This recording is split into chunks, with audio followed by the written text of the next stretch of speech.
do that. Okay. So let us write down a map. So this is a map. This is a map which I denote by F from Rn to Rm. Okay. So consider this map. This is just a map. Okay, that's a map notation, and we call this a map from one space to another.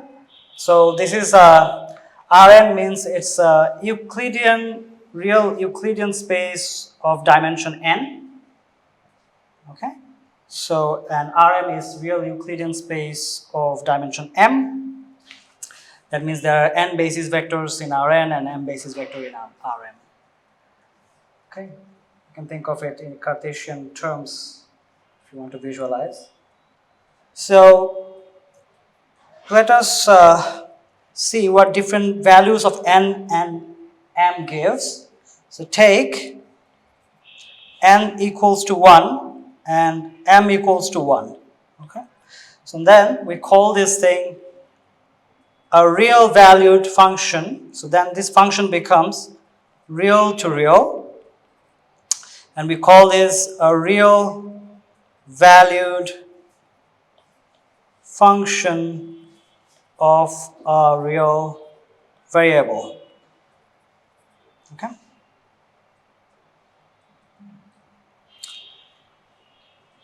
So this is for n equal to 1 and m equal to 1. Then next case is say n equals to 1 and m greater than 1. Okay. So going to sequentially. Fixing 1, then considering the other cases, you can understand after this, the next case will be n greater than 1, n equal to 1, and n greater than 1, m greater than 1. Okay. Covering up all the possible integer values. No? Okay, good. So what is this? So this is m greater than 1. So let me write the function, or let me call this map. Let me write on the map. This is still real to r to the m, where m is greater than 1. Okay. So then we call this. So how many outputs there are? M outputs, right? So this is a vector valued. Okay. Okay. Vector means a multiple valued here. Okay.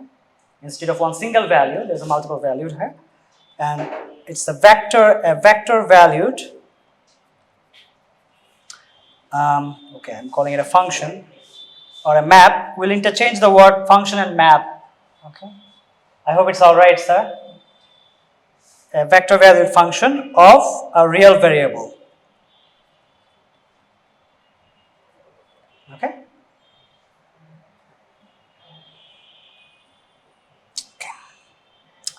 And the final case, which is n greater than 1 and m greater than 1. Okay, so there is a name, I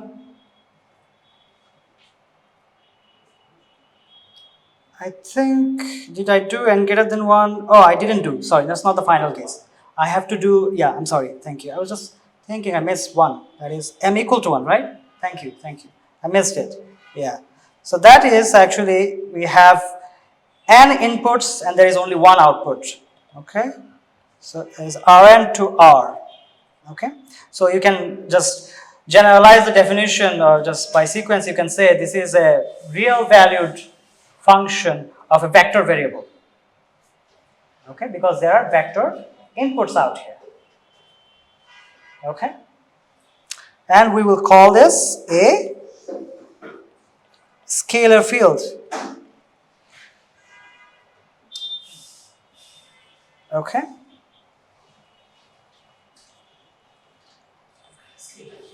Yeah. We'll call this a scalar field. And you just can understand this is, what is a scalar field? A scalar. Yeah, it's giving you one particular value, right? That's why it's scalar. Very good. Okay. Is it usual for in mathematics language to call this a scalar field, or do they have a different? No, this is the definition of a scalar field. So yeah, okay, good. So you can, okay, so what can be an example? An example might be very helpful here. So let me give an example. Temperature in the room.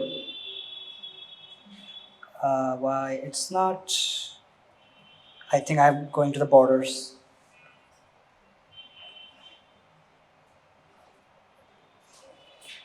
T stands for temperature. Yeah. So temperature in this room is a variable, and because the three-dimensional space is a function of three variables, and it outputs a number, right? It's either degree Celsius or Fahrenheit, but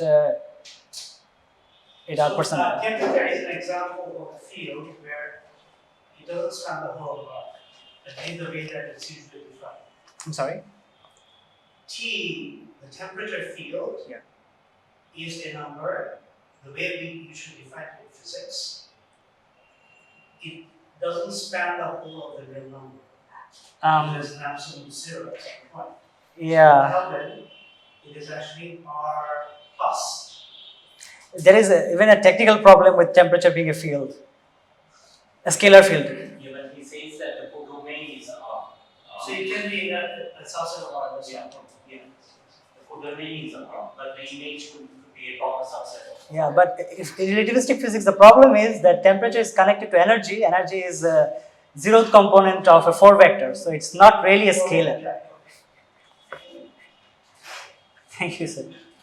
Okay, so okay, so temperature is a pressure. Okay, again, yeah, but pressure is not really scalar, no. Anyways, my function yeah.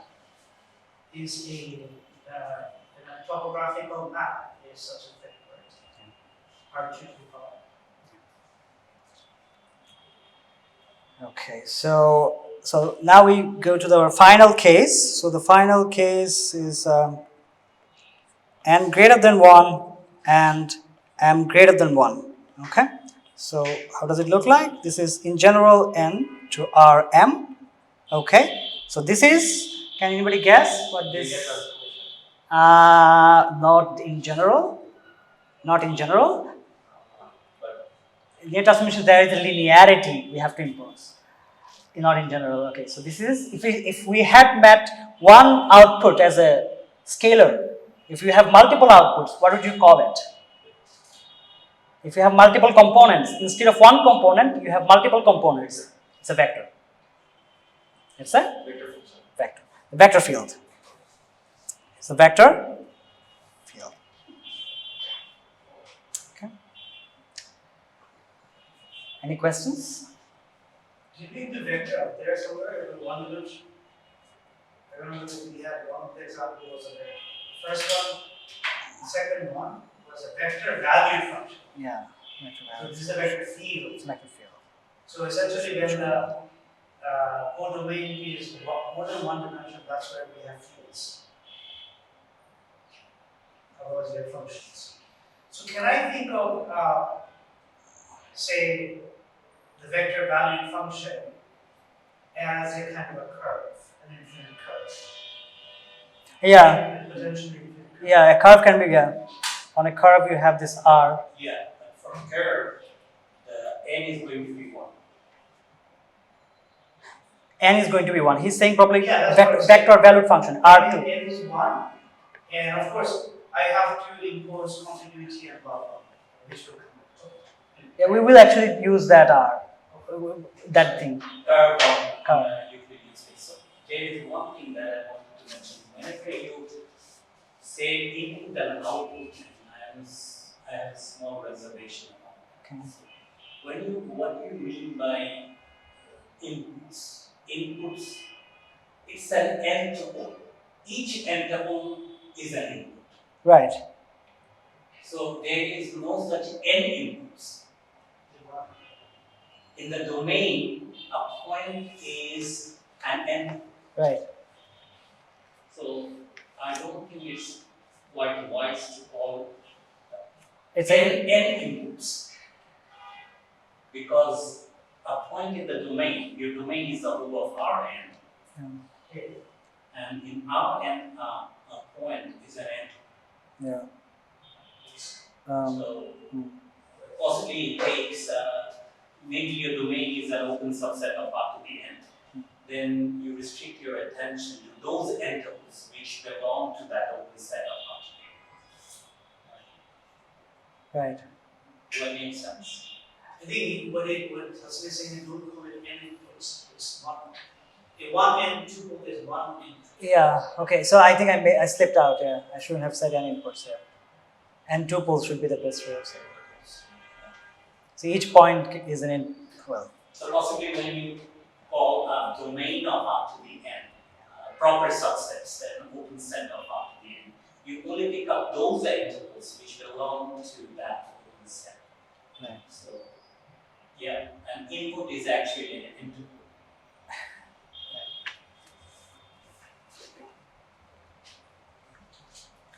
So, okay. So, with that remark, as I was talking about open sets, let's try to understand what is an open set. Okay.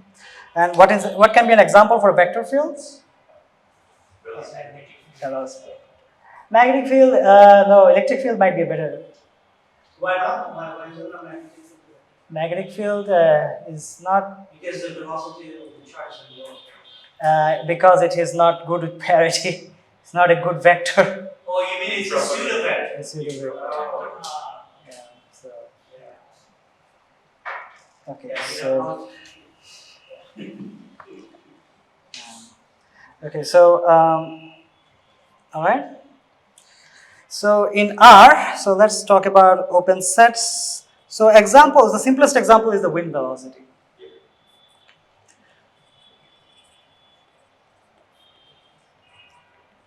So fluid mechanics is the most underappreciated subject, I think. I would love to learn more. I borrowed a new book. Open sets. Okay. So next topic is a open set. Okay. So we had just learned some terminology. Now let's get back to some concepts, more constructive concepts. This underlies whatever we're going to construct. Okay. So a familiar thing, real line. Okay. So in a real line, when I'm giving this first bracket, this means that the endpoints are not included. Okay. When they intersect the real line, these endpoints are not included. Okay. So think of them as A, B, as you know in the set notation. So this is an open set in R. Okay, agrees? Okay. So this idea, we want to generalize this idea in multivariable case. There are more than one dimension possible. Okay. Okay. So how do we do this? So we would do this with the idea of an n ball. So let us define an n ball. So said n ball, I should write as a definition.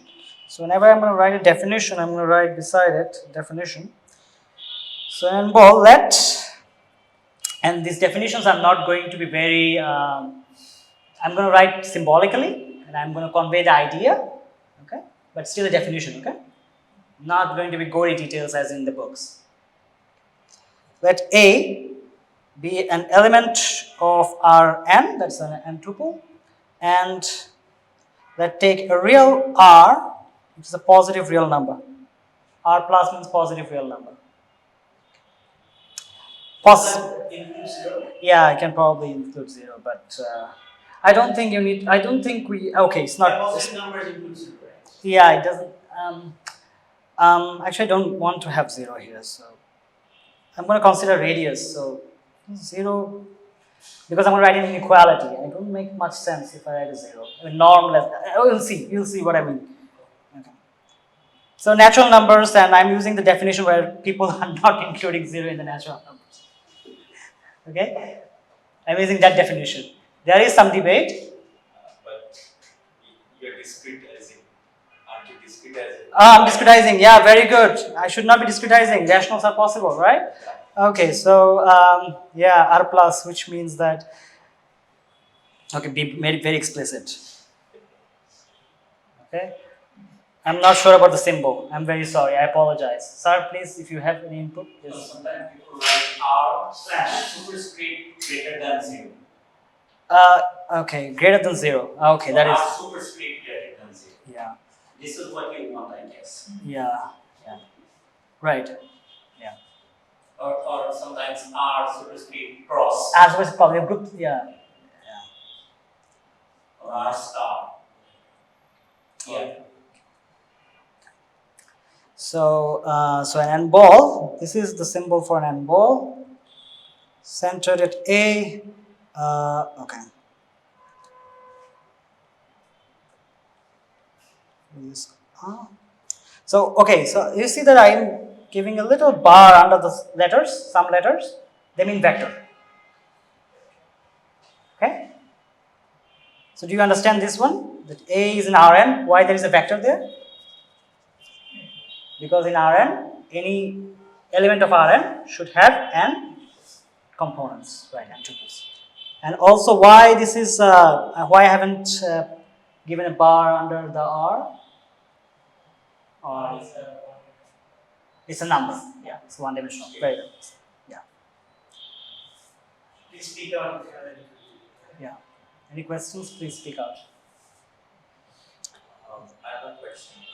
Question is like in one dimension we are using limits like say we are making it a box like thing, but if we morph it into a higher dimension, why not introducing the concept like boxes? Why balls, right? By balls, yeah. Yeah, there is actually a theorem which says boxes and balls you can put inside one another and they're actually the same. So these actually come from the notion of metric. So they are metrics. You can define metrics in such a way that you have the square to be your open books. So basically, he's defining the metric One metric, I guess. and you can show that these two metrics are equivalent to each other. So there is this. So you study all the space in metric spaces. So this is basically a topological space with respect to the metric. There's an isomorphism between the two open sets. It's a very good question. Okay, so I'm just going to write a little bit code, more about it in matrix spaces. If you are interested, you can look into it. Okay, we'll give some references, and some of the references for this course will have more material in it, more topological arguments. Here we are following something which is. Should we start a Slack workspace? Yes, sure. Then we can have some interaction between the students outside. Okay. I agree. And also with the Yeah. For the two courses to different Slack spaces. Or in the same different channels, maybe. I think it's better to have two different Slack spaces. Okay. Yes. Okay, so the definition of this thing is this. It's a set of all the points in Rn. So I have to give this such that. So this is by this we mean norm. Okay, so let me first write it down and just going to define what it is for any R element of C. Okay. So I have a comment at this point. So regarding your first question, if you would have a square, see that in this case it's intuitively clear that all these points of the sphere are equidistant from that vector A, right? Because it comes to your mind naturally that the distance you are defining, with the help of the Euclidean norm, Square. Distance between x and x prime is x1 minus x1 prime whole square plus and taking the square root of that value. But you can, so all these things satisfy certain properties that a metric should satisfy. you can define a metric in a different way so that all the points of the square are equidistant from the center of the square. According to that distance. I think it's something like max. You have to take the maximum or something like that. I don't remember the metric exactly. But you can define the metric in such a way that all those points on the square are equidistant from the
even being an interior point of S, Yeah. you can have a ball Yeah.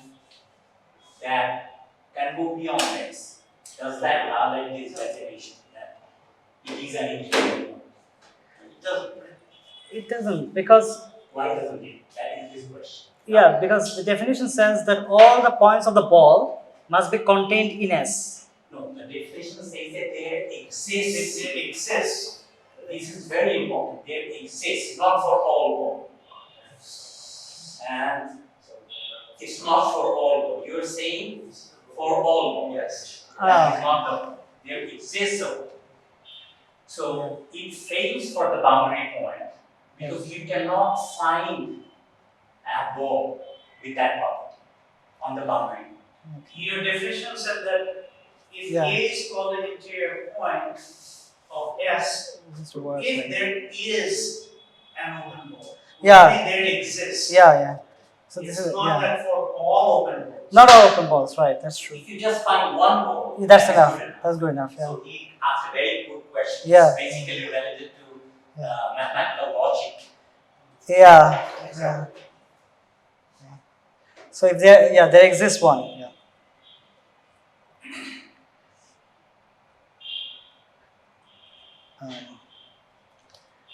Okay, so so that's how. Any other questions of interior points? You have questions? Yeah. So should we write that if there is any open ball centered at Any open ball? I'm sorry. like if we can create any ball that is inside S, then we can call it the interior point. Any ball? No, that is the problem. That as a definition that won't make any sense. So ও যেটা বলছে যে S এর মধ্যে যদি একটা point আমি নিই কোন একটা A যদি একটা পয়েন্ট হয় such that ওইটার চারদিকে there will exist some ball, some open ball. একটা বড় তো খুঁজে বের করতে হবে. It's not given. It's not arbitrary. একটা দেখাতে পারলে It will depend on the এই open ballটা S এর ভিতরে থাকে. But it's not unique either. It's not unique either. এটা ইউনিক না। একাধিক হইতে হবে কিন্তু it's not arbitrary either. এটা যে কোনো রেডিয়াস হতে পারে না। কারণ জিওমেট্রিক্যালি চিন্তা করো যে S এর ওইটা যদি রেডিয়াসে বেশি বড় হয়ে যায় তাহলে বলটা তো হচ্ছে কি বের হয়ে যাচ্ছে। আমি ওটাই বুঝেছি যে আমরা any ball that is inside S. So ওই বড় বল থাকতে পারে ওইখানে আমরা ওইটা ডেফিনিশনের পুরোপুরি রেস্ট্রিকশন করতে ফেলছি কিন্তু ছোট যে একটা বল আছে কিন্তু সব বল এটা বলতে পারবো। So Yeah. Okay. Any other questions? Okay. So we have an interior point, we have n ball, and with the help of n ball, we can define interior point of a subset of our n. Now, the next thing we can define is called interior set.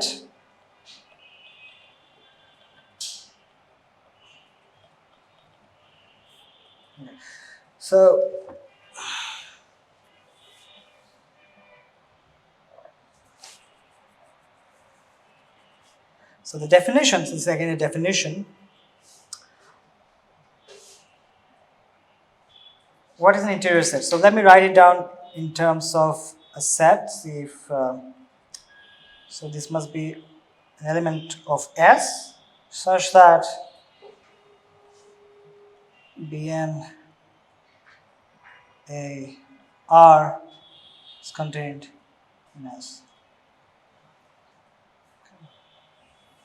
So all those points of S such that if you consider an n ball around that centered at that point will be contained in S.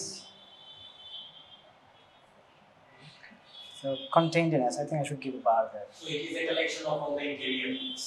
Yeah. Actually, no. All the points. Not all the points. All the points. all the interior points All the Interior points, but right? not on Yeah, the yeah, yeah. surface, not on the boundary. I'm sorry, I missed your word. I say that it is the collection of all the interior points Exactly. of the set S. Exactly. Exactly. It is the collection of all the interior, I'm sorry, my N and R become same, points of S. Acha, I have a bit of a confusion with the Yeah. in the definition of interior of S, the last part is BNAR subset or equal to S. Should that be strictly subset? This is not equal, this is a proper subset, man. It's not actually equal to When S. C under interval Equal. Does it mean equal? it Okay. is subset or equal, right? So I So, don't think if yeah. it's an equal, then it would include the boundary points of S. No. Then you can have the boundary point. So if you have the boundary point, That's the then interior. boundary point, then any open set in the neighborhood of that point will contain points Outside of it. that is outside of S. So the boundary should be there. OJ equal to that. No, it will not contain points in the boundary. I think the equality there would not make any difference. Yes. Because we're looking at the ball. Yeah. That's why. For Volta, it can touch the boundary, but the interior points are not on the. But these are open balls, right? Exactly. That's the reason he's If saying. it's open ball, then in the boundary the How much? the button. But ball cannot be, but the point, ball can be. The point cannot be. The point cannot be at the. So what I'm saying, that equality sign the cut the button. Open ball hooks and Okay, okay. I don't if see it's that. an open ball, Yeah. then it's a non-compact set, right? And S is a compact set because it is a boundary. S is any set, I guess. It is for any set. He is defining the interior of any set. S. Okay. S is a given set. And Is S an open set? it can be an open set. It can be an a closed set. It can be any. It's a general So set. he is defining the interior of a given set. Okay. Then there could be any. Yes. Okay, but let's avoid any confusion. Okay. If there is any questions, and if there is a question that is coming from confusion, please ask. Okay. No. So moving forward, so we have the definition of an interior set that is built up on the definition of an interior point, which is built up on the definition of an N ball. Makes sense, no? Okay. So now what can we say? Okay. So just a teaser. Now we can say something about an open set. We are ready. So a teaser for the open set. The definition is that an open set is not a definition yet, but I'm just writing it down. A teaser. An open set containing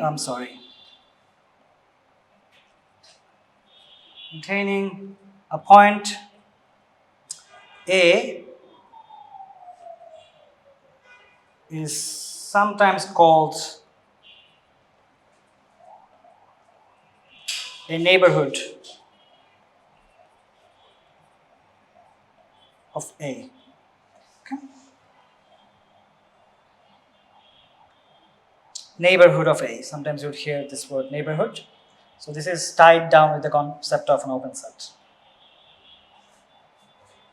in the usual usage of this word. Okay. Whenever you say neighborhood, you mean an open set on the point. Okay. Now the open set definition.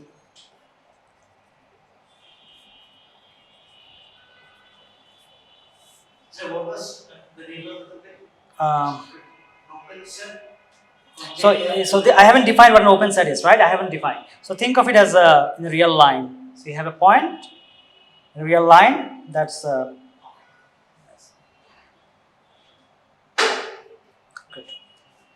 Okay, so definition. So a set S, which is a subset of Rn, is open I can close this one. If S is equal to the interior of S. Okay. Yeah. Now we are going to the more specialized case. S was a general set. Now if S is an open, it must be equal to all the points which are interior points of S. It cannot contain the boundaries. Then I have a question. Yeah. Does that means a single point cannot be an open set? A single point. Cannot be an open set. Why? Because it doesn't have a neighborhood. Yeah. But okay, so in S, you can always, there exists, you can find an open ball around that point. But You cannot find it on the boundary. R cannot be 0. So I'm sorry? R cannot be 0, right? Radius, Yeah. yeah, I can't be 0, yeah. So if a single point, if the ball is 0, I think there is a 0 ball. Okay. So Yeah, but you mean the, okay, so there is something, okay, so, yeah, in the standard topology, a point is a closed set, no? Yeah, but this is not a universal concept. A point need not be a closed set for all sorts of topologies. Because there are many other topologies where a point may become open set. that is a controversial topic. Not a controversial topic actually. That is a much deeper topic. But we are going to meet it now. It's a good question again. So Yeah, the answer is that a point in the topology that he is discussing is not an open set. Yeah. That is the conclusion. It's a good question. it actually explores more, much more. Yeah. Is that clear? The question is clear? And the answer is clear? Both of them are very important. Okay, so what is an example? As we are talking about, this is an example. An open interval. So an example is an open interval in R. Okay, say AB. An open interval in R is an example of an open set. Okay, now sequentially you might ask, what is this? If this is an open set, a door can be either closed or open. Door can be either closed or open. So if you see the word open, you might ask, what is a closed set? Can you come up with a definition? Given the definition of open set, can you come up with a definition for a closed set? Basic set theory notions, using basic set theory notions. Is the definition of the ball what you have given is the exact, because there is a less than sign in the definition. If we include less than and equal to, I think we can come up with the definition. Yeah. Oh, yeah, it's going in the right direction. Yeah. So you want to include the boundary, no? Yeah. The open set doesn't have the boundary. It doesn't have. Okay. That's okay. So in more abstract way, that's a very physical way to think about it. More abstract way is that an open set is something like an open interval, right? What you're saying exactly what it is, right? Yes. So a closed set would be a complement of an open set. Okay. So what set would be closed if its complement is open?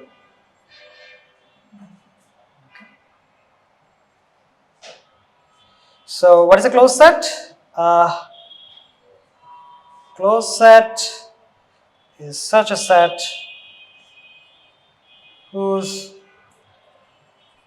complement in set theory notion is open.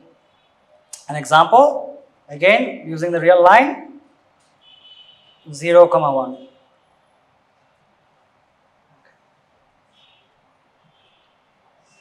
Okay, take its complement. Minus infinity to minus infinity. I'm sorry. Minus infinity to 0, union 1 to plus infinity. 1 to Perfect. This is a union of open sets, no? Can I ask a question? Okay. So the way that you're defining a closed set assumes that the set is a subset of the bigger set, because you have to be able to define that. So is there a way to define a closed set without making reference to it being embedded, it being a subset? I'm actually talking about R, open sets of R. Oh, actually. Yes. That's a good You're question. assuming that. Yeah, yeah. I have to assume open sets are not. Yes. Yeah, but it happens that the big set is also. But because you just okay, right. You said what is a closed set, and I was like, Yeah, I okay. was thinking set theoretically, not in terms of multivariable calculus, say open sets. So in terms of open sets, of course, yes.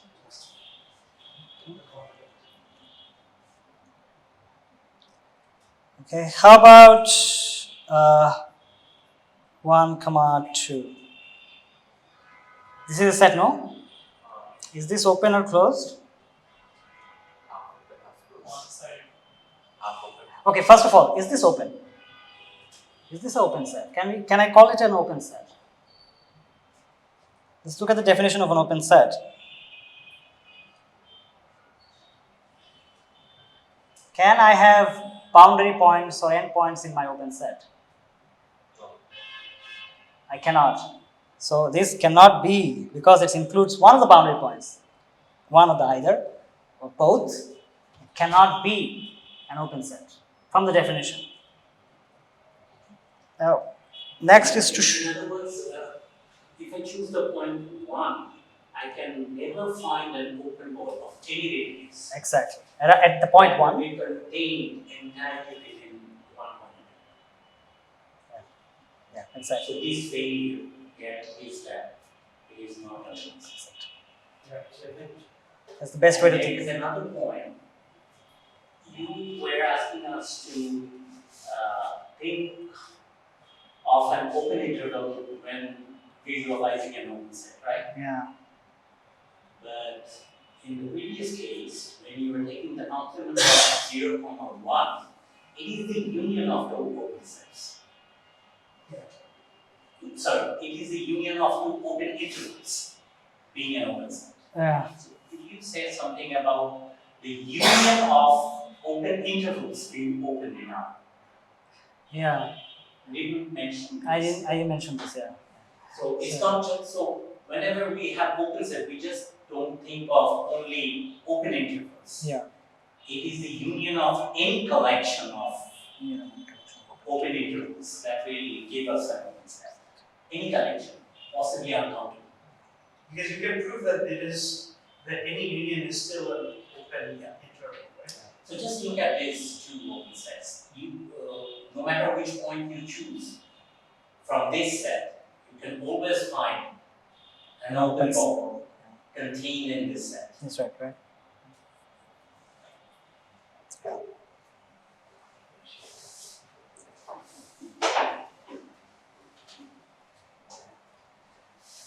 So there is a comment. So the comment is an arbitrary union of open sets is open. Okay, and a bit of an exercise is show that finite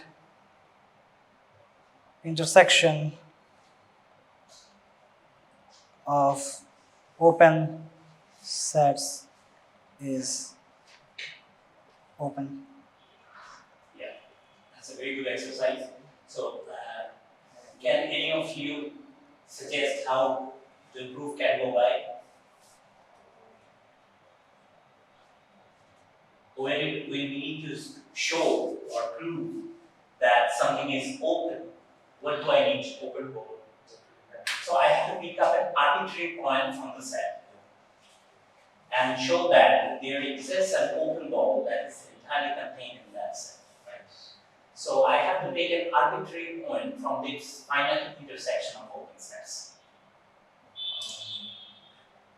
what if the two sets doesn't intersect? Then the intersection will be open set, empty set. Empty set is open set. Yeah, that's yeah. Empty set is empty set and open Yeah. set. It is Empty set and the whole set. Whole set may be whatever you call it. Say X are open. Yeah, you have to start with these things. Yeah. Yeah. So why is the empty set open set? Well, because okay, I can say if the whole set is a open set, Right. the empty set has to be an open set. The whole set is also a closed set. Yeah, this is also a closed set. Yeah. And empty set is also a closed set. Yeah. So these are extreme examples. Also, he said that. These are both open and closed at the same time. Yeah, but the intersection of two open sets which are disjoint Yeah. is also open. Yeah, because empty set. Empty set is open. Yeah. But now the point is that why can you prove that empty set is open starting from the definition?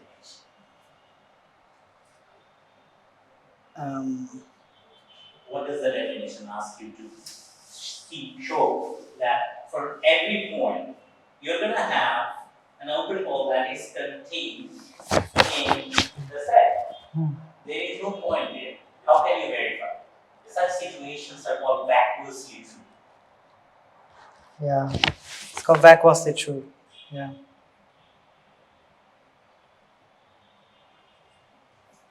So we were talking about vacuous truth. Vacuous, okay. So Can't one prove- needs to show that every set is an open set, and for which one needs to show that for every point there is an open ball contained in that open set. But there is no point in the empty set. The first one.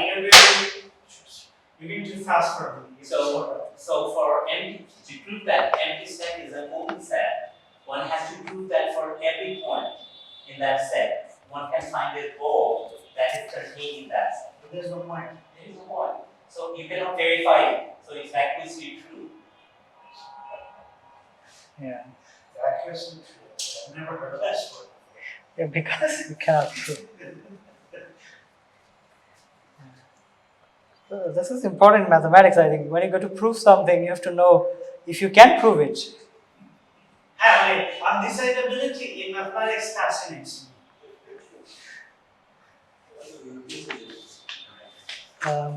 Okay. There are like statements that maybe the Riemann hypothesis is an undecidability statement. Perhaps, right?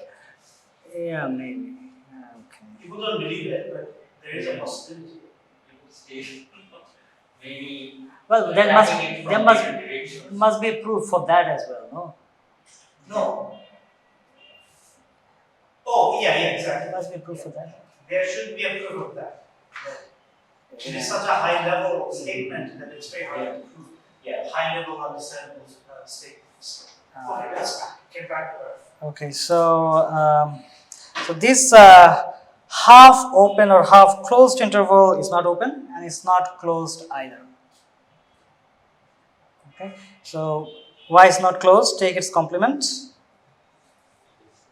Okay, so it's minus infinity one side and 1 on this side, union.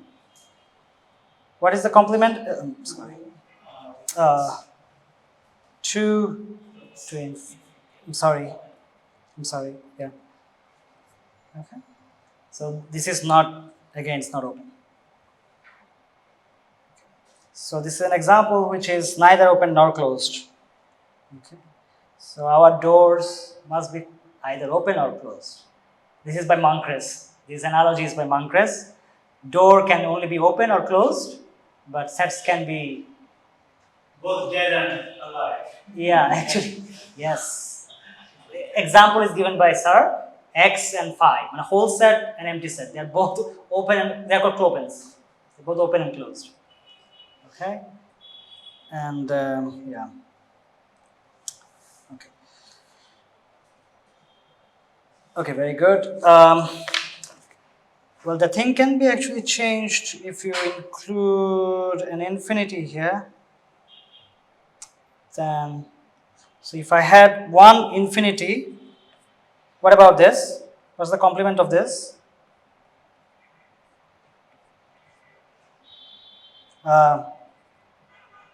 Right. Yeah. Is this open? This is not open? I'm sorry. Is this not open? This is open. So what is this? This isn't open. This is? This isn't open. Yeah, but This is open. this is open. This is complement. What is this then? What? Okay, I'm sorry. What is this? I'm sorry. What is this then? This is closed, no? However, this is not open. So by just changing this to infinity, we have been able to find an example, which So is can you repeat what that's a complement of what? of a half open interval, but it has infinity and one side closed. Infinity cannot be closed, so one side closed, and you can show that the complement is open. That means by definition this is closed. So you were saying that before that 1 comma square bracket 1 comma 2 Yeah. first bracket is not an open set. It's not closed either because its complement is open. It's not open. Yeah. But if I took 1 comma infinity, then its complement is an open set. Therefore, it is a closed set.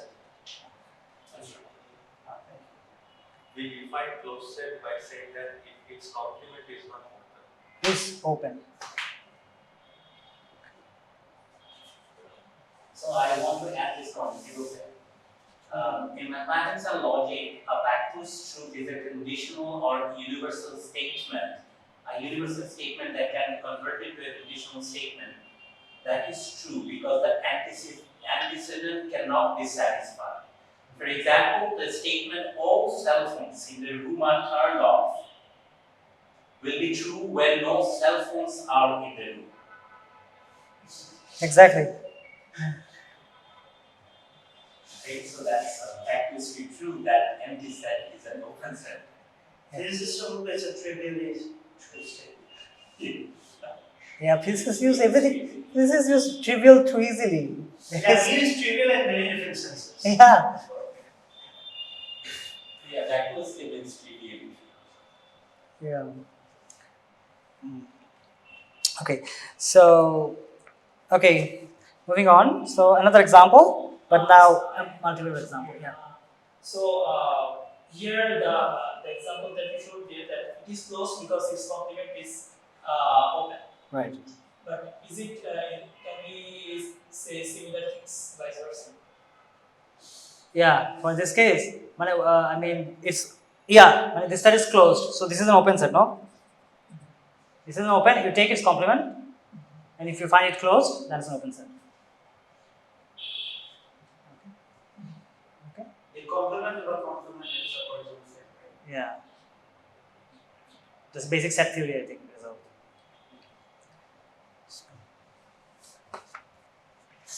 So another example. So let's say example 2.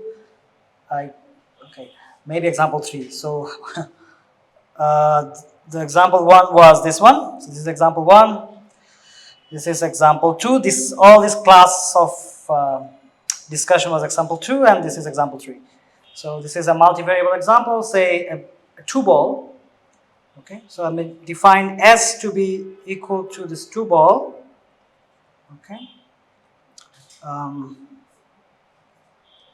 Centered at the origin of radius 1, okay, is an open set in R2.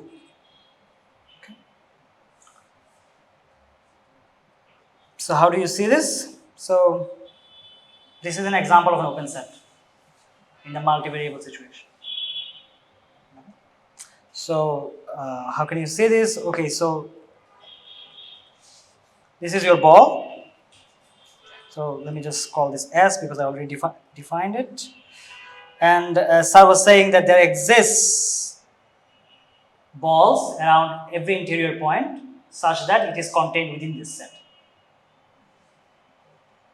Therefore, all these points are interior points of S, and S is nothing but equal to the interior point of S.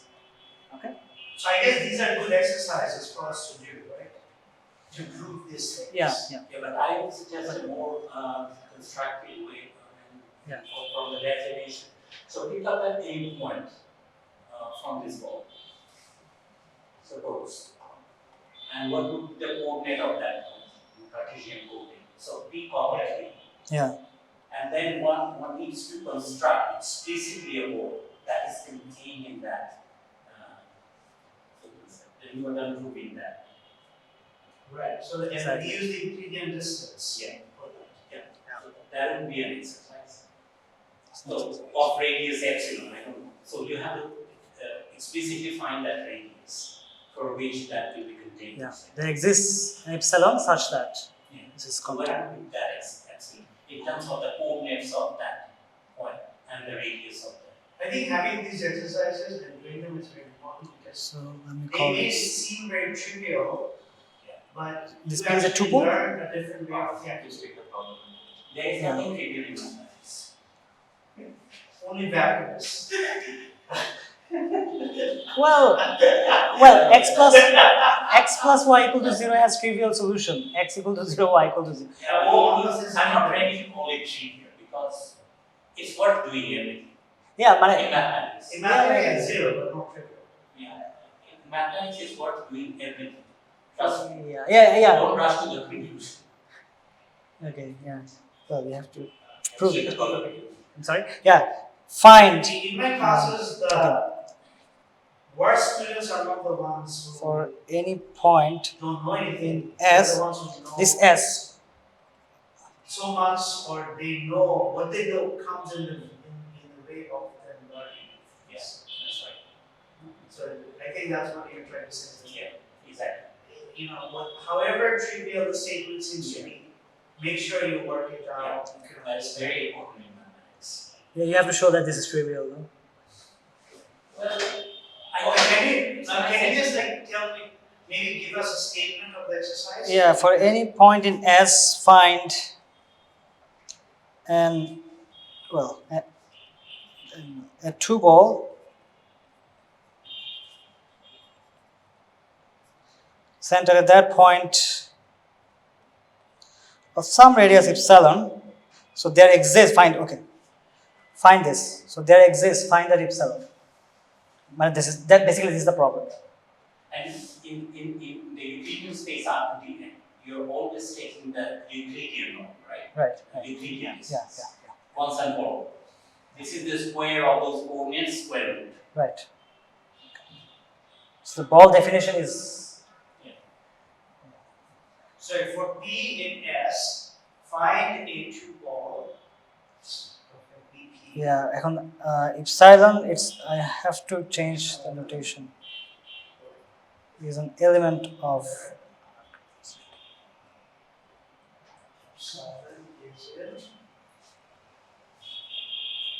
Is that the exercise? yeah.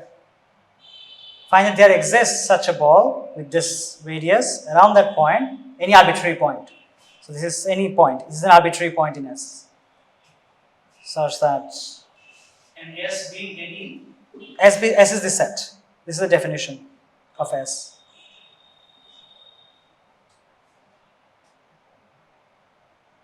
Oh, so it's a unit ball. Yeah. Centered around the origin. It's a nice exercise. Okay. Well, I think I haven't mentioned this is contained in S.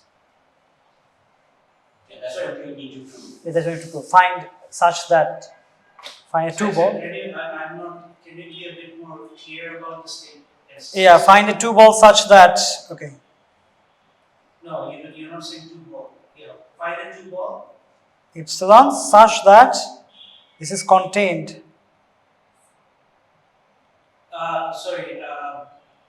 In S. This would prove that your S is an No, open. I mean, the way you've written it doesn't make sense to me because you does that sentence come after the previous sentence or are you inserting it somewhere? The last sentence is that it just starts with such that. It starts with for For Atho, find the two ball where Atho such that this is contained in S.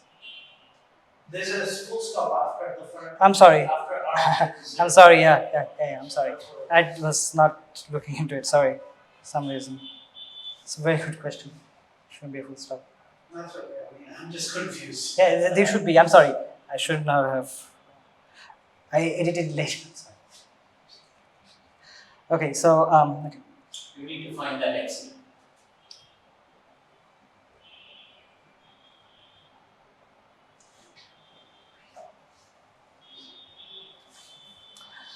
Okay, so another example.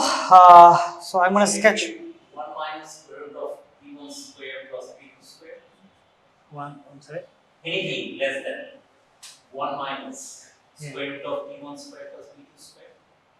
Does that make? I mean that the solution of x is. Yeah. We'll figure it out. Yeah. Maybe in the next class we can discuss more solutions. Yeah.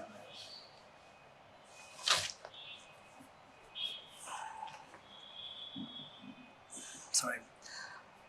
Okay, so another example. This is about the product space. Okay, so if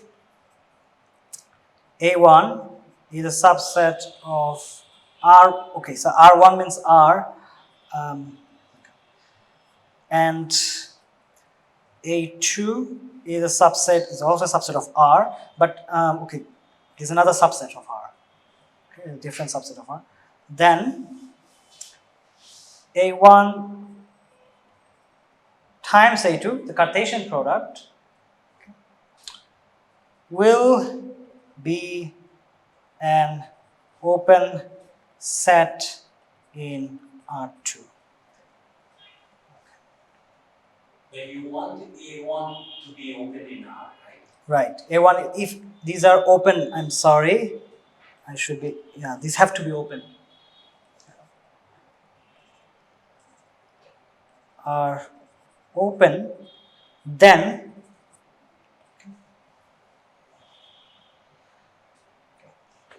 so I'm just going to sketch, and I encourage you to verify this idea. So the sketch goes like this. So there are two directions, A1 cross A2. So suppose your A1 is this. Suppose your A2 is something like this. So this is your A2, this is your A1. Okay, so that means I'm talking about this region. This is the region which is A1 times A2. Okay, so you have to show that every point here, or any arbitrary point here, you take a point here and you consider a ball. Okay, you have to find a radius such that around every point or any point in this set A1 times A2, this ball is completely contained in this set. And if this is true for all, or true for arbitrary point, then A1 times A2 is an open set. Yeah, but A1 could be any open set. You just drew it as an open interval. Yeah, okay, this is pictorial. Simplification. A1 could be a collect union of It could be arbitrary open sets. Our Yeah. patches. Yeah. A2. Yeah, but the proof is actually, okay, so this is pictorial. You have union of all such blocks. Yeah. But if you can prove this, then you can get all the Yes. Yeah. Well, the proof actually is like finding the minimum of the radius and then considering that as, so this is very abstract proof. It should cover up Yeah. this situation. That's what I'm saying. So you cannot try to. Yeah, but pictorially it might give you, Really, this might be this. yeah, this might be staying this way. Okay. Yeah, but as long as you say that there are many such patches and you're taking the union of them, So all the patches, yeah. then it's still. So there will be many patches, sorry. Sorry. Possibly an uncountable union of Yeah, patches. it could be yeah, it could be could be many patches.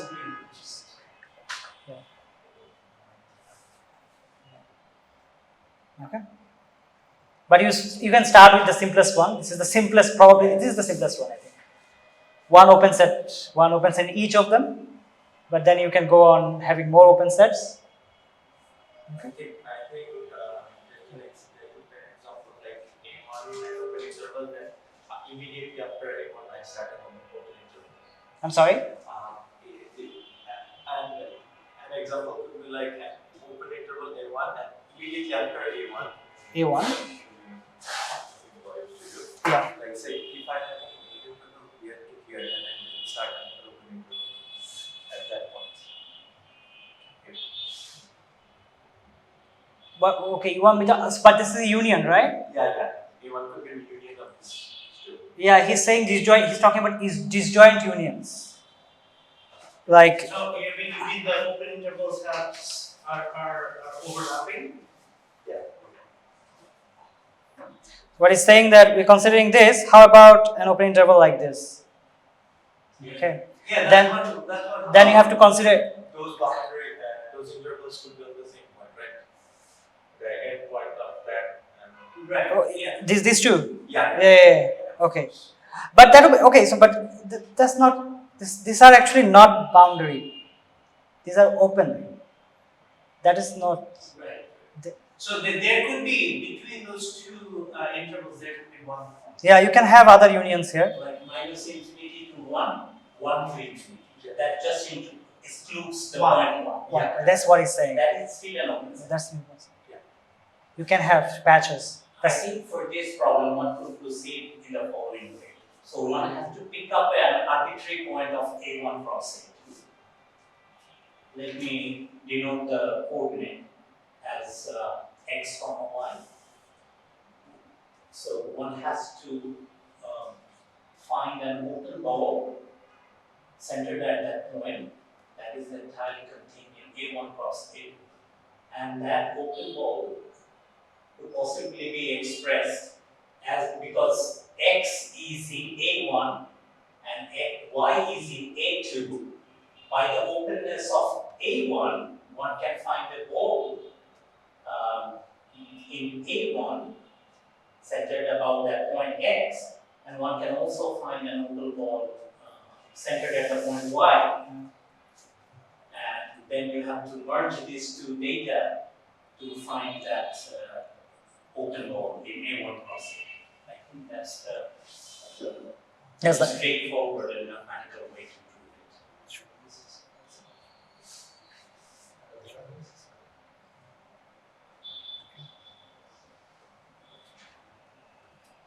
Right, Abhijeet? Yeah. Okay, so any questions? So moving on. So next thing is exterior point.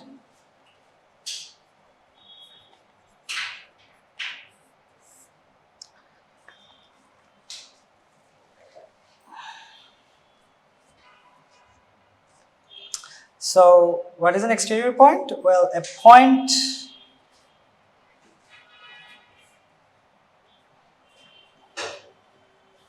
say x is said x of what? Exterior point of a set, x of s, but that will not make any sense, is it? If I set x of s, it won't make much sense because if I say exterior point of s, that might make sense. Yeah, by exterior, you mean the boundary point, right? No. It's exterior to S. Yeah, why not? A point x is said to be an exterior point of. I have to say it that way. Yeah, point x is said to be an exterior point of a set S if there is an n ball centered at x containing no points of S. I think here also They exist. There isn't means there exists. Yeah. So yeah. So I use apostrophe. Sometimes he did not use it. So I just followed his words. Okay, but you're right. There exists. That's the most standard use of, I think, amongst the mathematicians. If you talk about it, existence and uniqueness. These are the words they use all the time. Exists. If there exists, yeah, is a singular n ball x containing no points of S. Is n n, right? Exists n point n ball. Right. So that is disjoint from it. Yeah, this is disjoint from S. So, so we can probably write it this way. So this is called X as defined as a set of all the points in Rn such that we consider a ball and ball around X of radius R. So okay, for after this, for some R 0, there exists for some R, or there exists some R. I should There exists an R. there exists an R. Okay.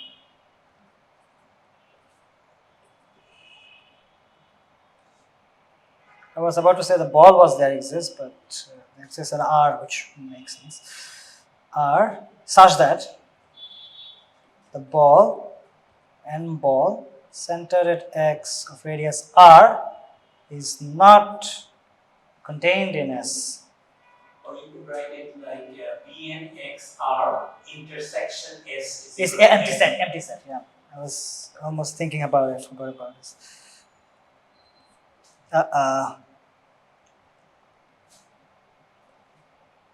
Come on.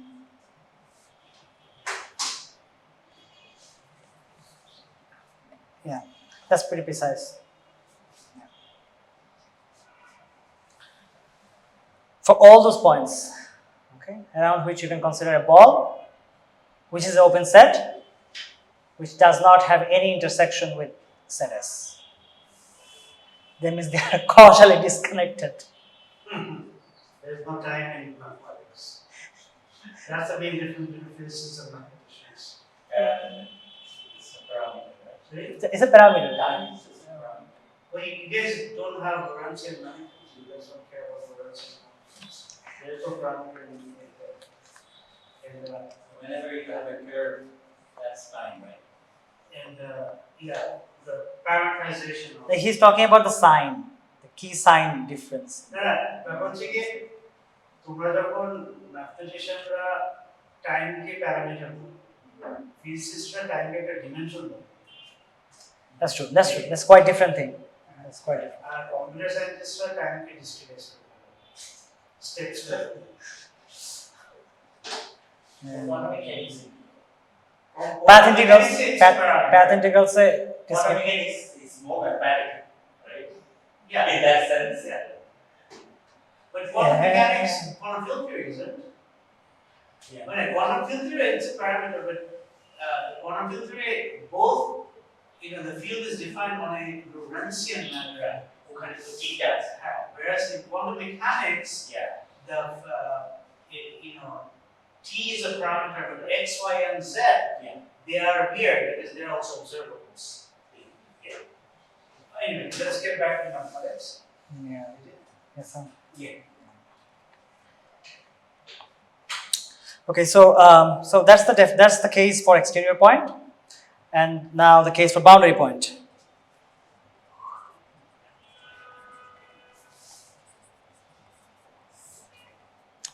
So what is a boundary point? So a boundary point is neither is not an element of the interior set, neither an element of exterior set. Okay. So a boundary point is neither the boundary point of S of a set S is neither an element of int S nor an element of I used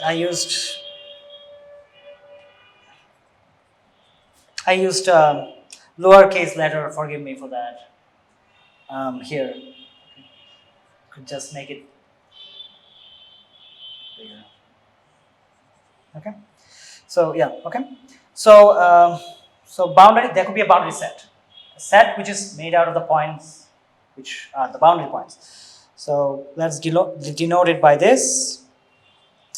So all these points such that x is not an element of int s and x is not an element of so ds specifically means the boundary of s of the set we are considering. You have to put a curly bracket.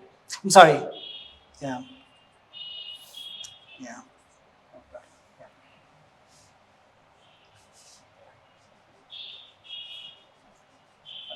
So, okay. I want to introduce another definition which will come handy. This definition is of level. Sorry. Sorry. Okay. Thank you. So,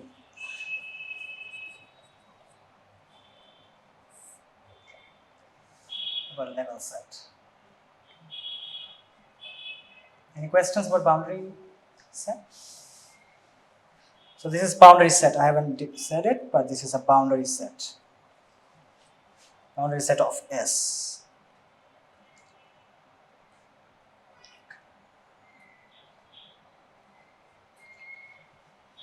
Can I? Thank you. So what is level set? Well, have we met level sets before? What is it? Yeah, that's why I'm asking, because it is such a key thing. It is used in electrostatics, in fluid mechanics. You mean like equipotential? Equipotential circuits. Yeah. In complex analysis, but yeah. Definition is nowhere found in physics texts, unfortunately. Complex analysis. Level sets. This. So when you do this U and V, and you want to find the saddle points, Right. you have to find the regions, and these U and V's are these lines you consider. So let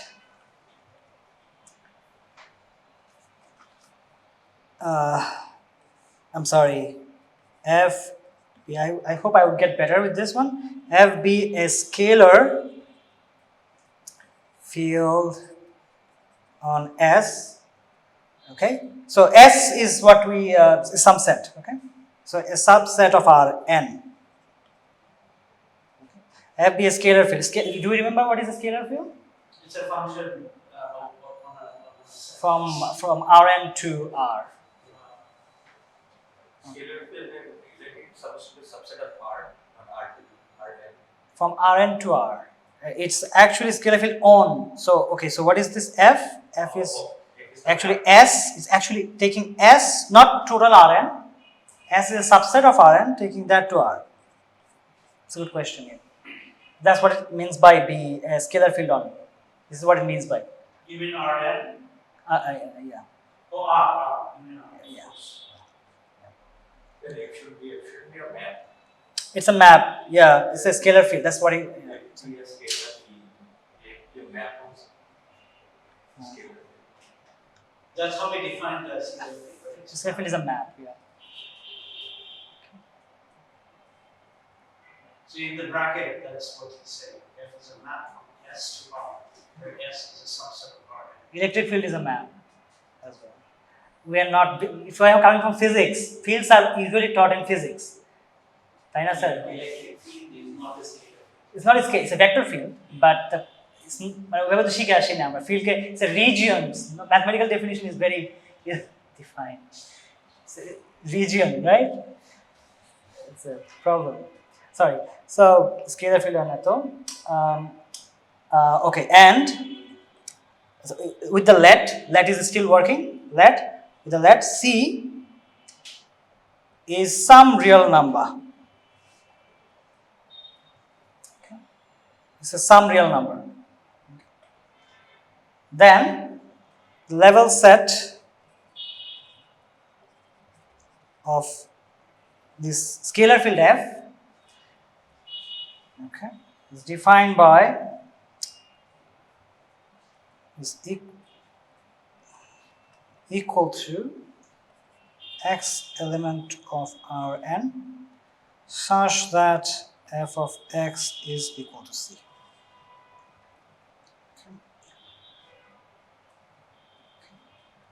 So all these points of Rn such that It's better to put x vector. yeah. This must be vector, but f is So I think that's a good point. Initially, when I'm talking about vector fields, there will be a vector in the f as well. I missed it. I'm sorry. So I'm going back and trying to find this would be a bar here, and it should be also in the vector valued function as well. So where is the vector valued function? Here as well, because the components are because there are m components, right?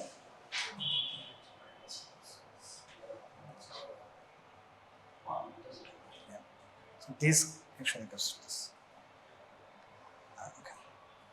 So I'm sorry. So yeah. So this is the definition of a level set.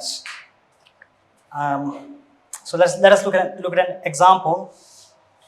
So What is the level of this level set? level C. C. Yeah. So level of level C. The level set of f of level C. Of level C. Yes. Of level C. So what is the level? What? Yeah, that's a good point. Level C.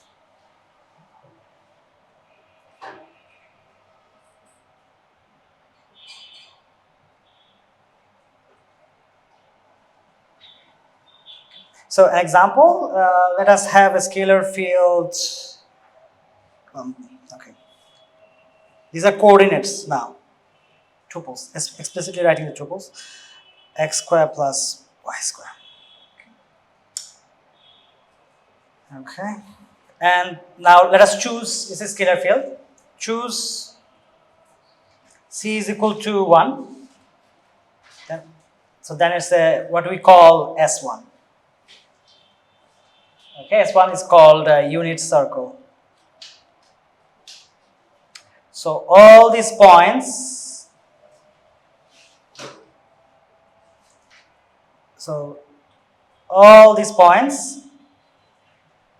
on the circumference are in the level set of level 1.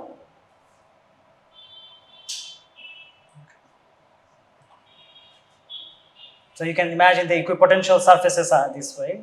So do level sets, all possible level sets, foliate. They'll give you hypersurfaces. Yeah, they will foliate. Or S, I guess. Yeah, I guess so. For each of them is a hypersurface, right? Yeah, and C is a real number. Yeah, so They foliate. Yeah. So we'll meet this in future. In the next few classes, we will have hypersurfaces, tangent plane. So we will. In order to do that, you have to have the center to be a circle of radius. You have to include the center. Yeah, after in order to foliate them. Oh yeah, obviously, yeah. Yeah, that's why C is actually R. So it is there. Yeah. So C equal to 0. I was just skipping that one. C equal to 0. Also a circle. Yeah. I mean, in order to foliate. So you can put C equal to 0 is just 1 point. Okay, so C equal to 0 is just 1 point. Okay, so how much time can we have today? So I mean, we're over time. We started 10 minutes late, 10, 15 minutes. I have no problem going over time if the instructor and the students have no problem. Okay? Okay? So please. A few more minutes. This is a bright university, so you don't have to rush and catch up with the elevator. Okay. So going to limits and continuity. In fact, PIA মানে স্টুডেন্টরা কিন্তু সুখ হয়ে যেত because we had certain lectures that are they used to have the schedule lecture শেষ lecture নিতে হয় because sometimes they would go over time by 30 minutes one hour.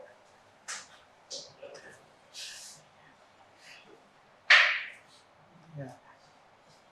Just out of curiosity, this Yeah. S1 is it a closed set? A closed set. It's okay. So what do I mean by all the points that satisfies x square plus y square equal to 1 is S1. Yeah. Closed set. Yeah. So all those points. Yeah, this is a closed set because endpoints are there. And okay, so the way to visualize it, you have. So Sorry. the way you see that, you take the complement of that, right? That's the interior of that and the exterior of that. Yeah. These are two open sets. This is definitely open. This is definitely open. This is the easiest way to see. Yeah. The circle. And logically you see because it's the pre-image of a closed set. And that is one. One is closed set in R and the pre-image of that guy. Actually, I was going to talk about the most. So identify 0 and 1. But that's not how you're embedding the circle. Yeah. Not embedding it. But Yeah, the ideal way would be to take the inside of the circle Yeah. that is open and outside of the circle. So the union of them is going to be open in R2. Yeah. So their complement is I think that's a better way because Yeah. otherwise, you're always thinking in terms of embedding it. No, this is actually in quotient. This is about a quotient. But এখানে তো Yeah. মানে so This is something whether like. something is closed or open depends on what you are embedding it in. If you embedded it in a real line, then you're violating the principle. That's true. Yeah. Yes, so this is Yeah. the quotienting thing is I was just trying to give a cider. His question was, what is S1 actually? So another way to look at S1. No, it's a quotient. He's question about whether S1 is open or closed. Yeah. And that question has to be answered in the context of how S1 Oh yeah. is S1 embedded in R2. His question S1 is also. Yeah. Sorry. Yeah. And this is not the correct embedding. Yeah. So that's the definition of circle that you gave us, right? X squared plus y squared. Yeah. That's how it's absolutely right. The answer must be within that domain, right? It doesn't make sense to it. Sorry. Can you make sense? I'm sorry. The last one. Can you please explain again? We get after the class. This is actually this. What I introduced has nothing to do with what we are discussing. I'm sorry. Okay. Yeah, I was just thought that because you said S1. Yeah, that's, Yeah. because if I take the complement, then I get the interior of the circle and the exterior of the Yeah, circle. what Sar said. Yeah. Is an open or closed? Exactly, because his complement is open. Interior parts are not there, exterior parts are not Exactly. there. Yes, so- It's a bar. Yeah. Yes, It's a disk whose boundary is. So you can say D2, and the boundary is actually your S1. yeah. That's precise.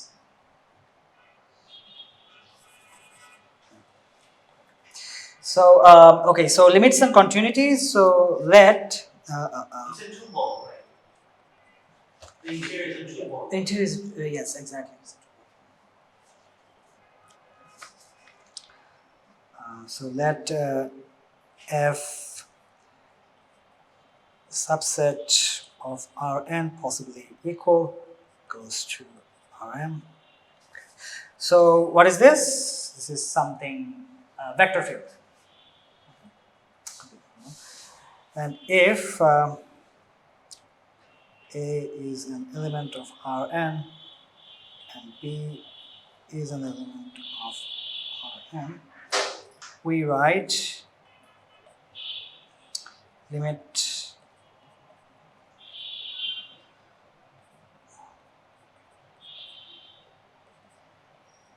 this is the definition of a limit. Okay, so limit definition. So this is the definition. Okay, so this all the setup to write down the punchline. Okay. This can also be expressed as in a different way, or you say that f of x tends to b as x tends to.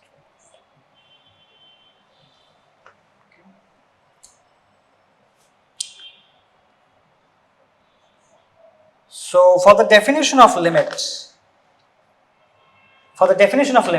f does not need to be defined at that point, a. We still don't know it exists or not. It's just a definition of a limit. What is that? Limit of a function is that a function approaches a point as the argument approaches a value v approaches. But we are not yet saying that f has, we are not talking anything about f. F is continuous, f has What do you mean by approaches? I'm sorry, approaches means it's, well, in terms of sequences. But you didn't give the definition. So that x arrow A is Yeah. as far as he's asking what is that thing? You don't know lim A going to B. Well, these are sequences. These are sequences of, so Would you be yeah. able to define it now? So You were saying that it's Yeah. defined, but yeah, but I well, see the definition. this is the okay. So this is the definition actually. So of a limit. This is the definition of a limit. I'm not getting a question. Yeah, I'm not probably getting a question. Yeah. No, the question is you have this notation, right? Limit. What does it mean? So x, what do you mean by x going to A? It needs to be defined. That needs to be defined. তারপরে তুমি limit of that define করতে পারো in that sense. But first you have to tell me what does it mean for x to go to A, right? Okay. So x is some tuple and a is another tuple. Right. Okay. So I'm considering. So Okay. x is some arbitrary tuple. So x is an element of Rn. Rn. Yeah. You have said it. Well, yeah. It could be something like that, that x belongs to an open ball centered at A of radius epsilon or delta, and you want fx to be inside an open ball of radius b of, centered at b of radius epsilon. Yeah. You can, For every epsilon there exists a delta like that, and then you say that these approaching. yeah. So this approaching thing needs to be Epsilon deltas. Yeah. So what I mean that it is most probably done by epsilon and delta, where delta would be the open ball Exactly. centered at A, and epsilon would be the open ball centered at B. Yeah. And Thank for you. every epsilon, there should be A delta. Yeah. So yeah, what sir is saying that Okay. So let's take a point A, and around A there might be some open ball of epsilon. Okay. So x is some point here, which approaches means this is actually going to A in that ball. Okay. So what is each উপর কি epsilon এর উপরে কি লেখা হয়েছে x X is some in the neighborhood. In the neighborhood of epsilon. I think it's better to denote this radius by delta. Or an epsilon would be the radius there.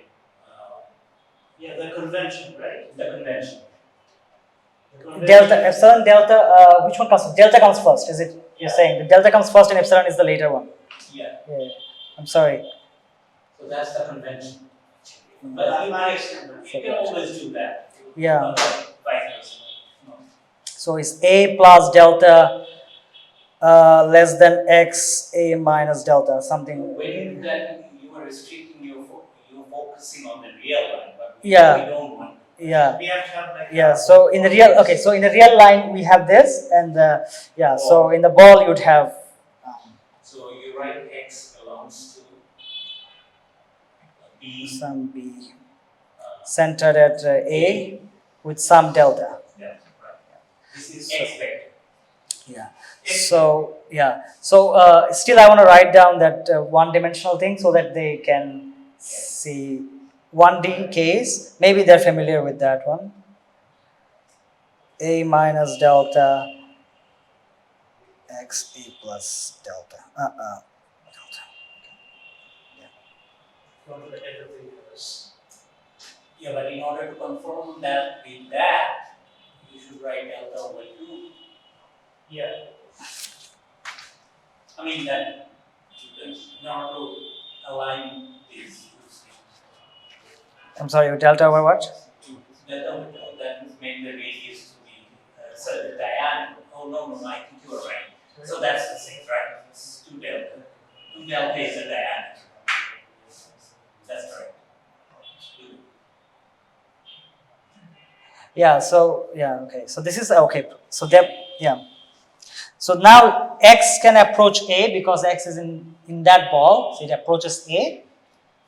Okay, and x approach A, now it makes sense. And if so, the f there exists. So if okay, so for this case, there exists a delta, right? Such that f of x, which is an element of another ball centered at, So how does this define x approaching A? in the ball there is this x in the neighborhood. So no, I'm like, Yeah, you're trying. I want the definition of x approaching A. right. I don't know. Can you be more specific how this line is defining that? Well, this is a, so in this case x is something, in 1D case x is something with open interval. Okay. Yeah, So what's the and we're just definition like? generalizing We that. say x approaches A. Yeah. Can I say this? We say that x approaches A when x is an element of an open ball around A where delta exists. Can I say that? So I think so yeah, you can do that. But so write then call f of x is in B of what? B of f of A. Not f of a. What? B of B bar. Well, that's yeah. Okay, I'm sorry. I shouldn't say f of A because I don't know yet. Yeah. E vector comma epsilon. Yeah. Okay. So now you for every epsilon you have to show that there exists a delta such that x belonging to that ball will imply f of x belonging to this ball. Right. Yeah. I'm sorry, I forgot that. So yeah, I mean I think it would be helpful if this could be summed up in a clear way. Yeah. So So in a definition. yeah, the definition would be like this.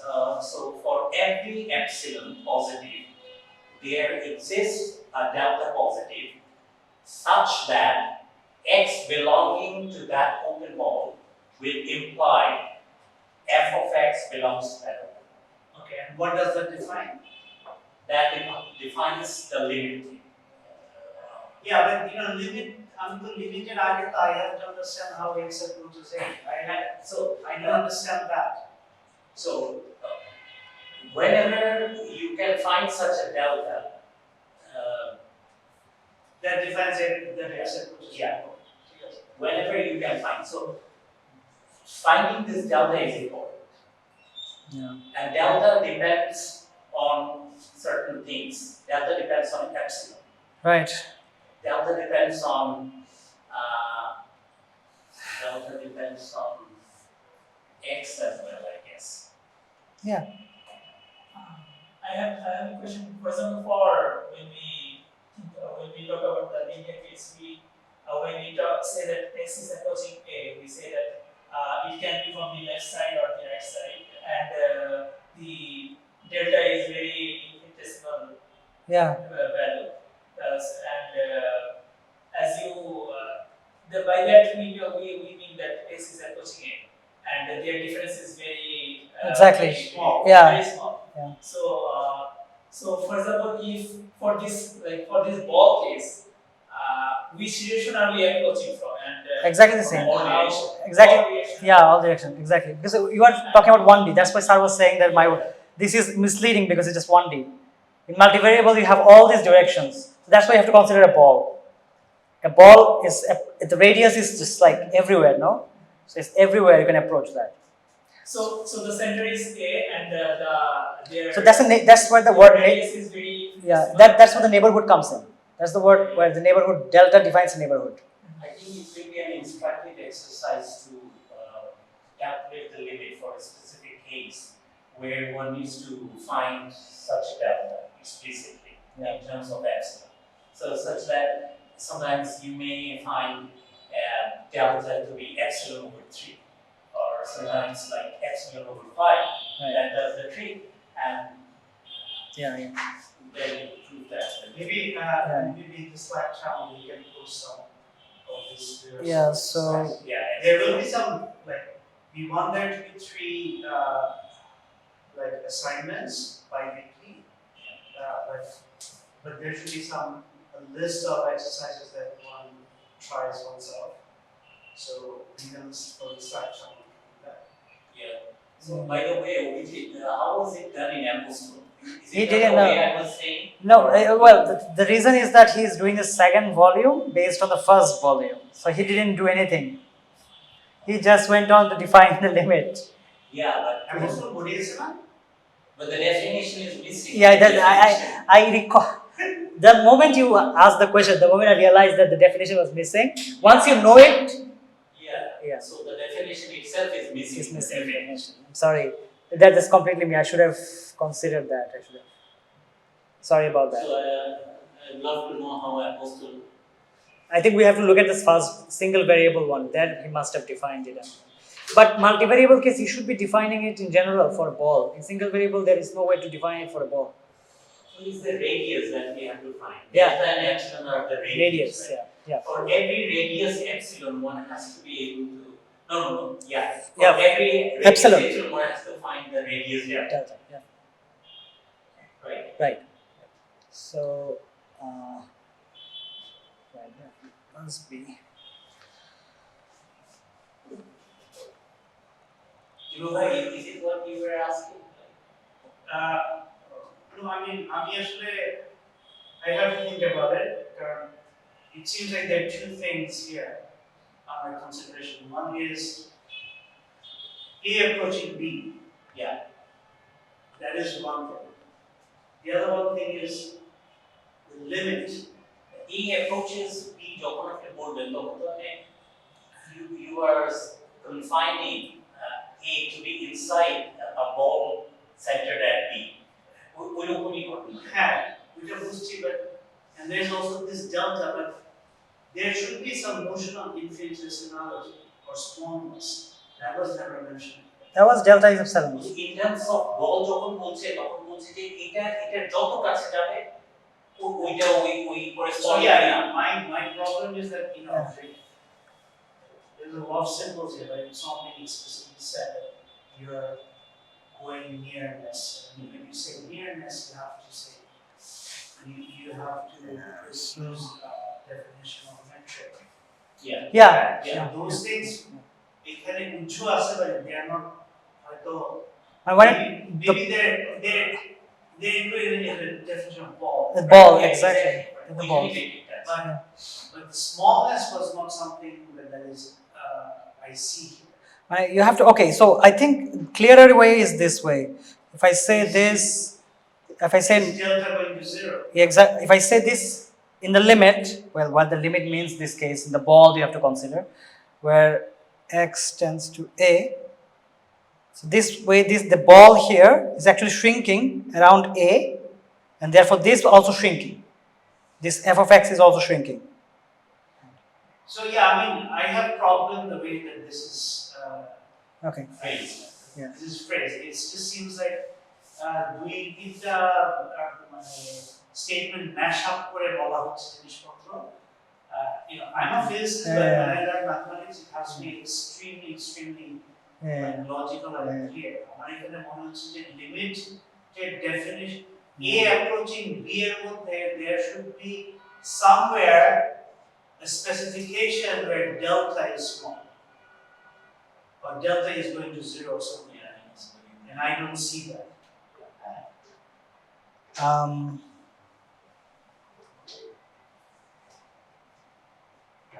There has to be, okay, so maybe it's me being nitpicky, but Yeah, you see epsilon delta.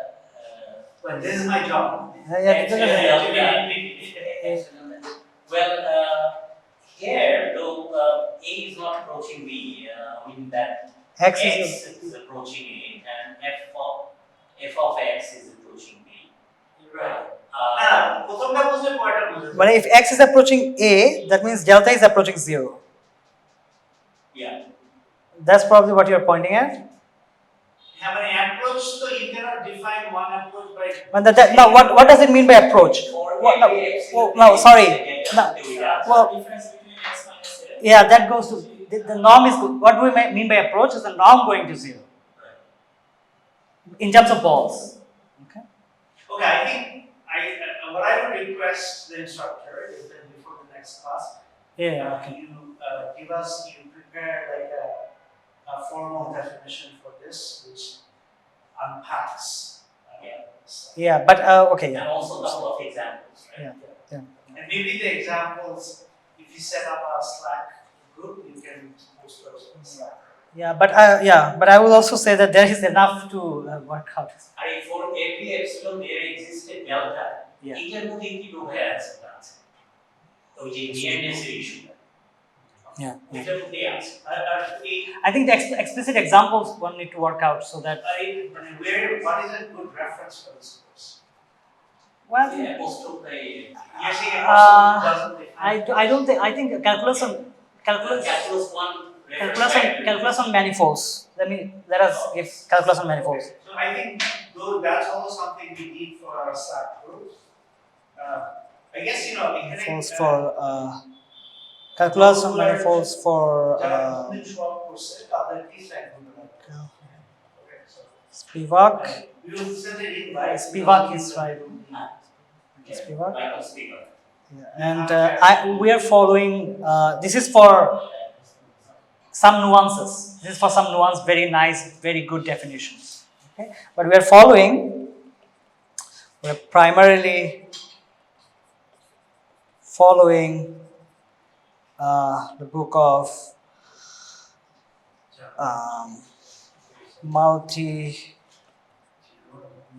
Multivariable Calculus, Volume 2 by Tom Apostol. He also has a volume 1 which is a single variable, and also you should have it because This is the first of M. Michael Spivak, M. Spivak. Okay, Michael Spivak. I'm not sure am I right, Michael, M-I-C-H. Yeah, Michael Spivak.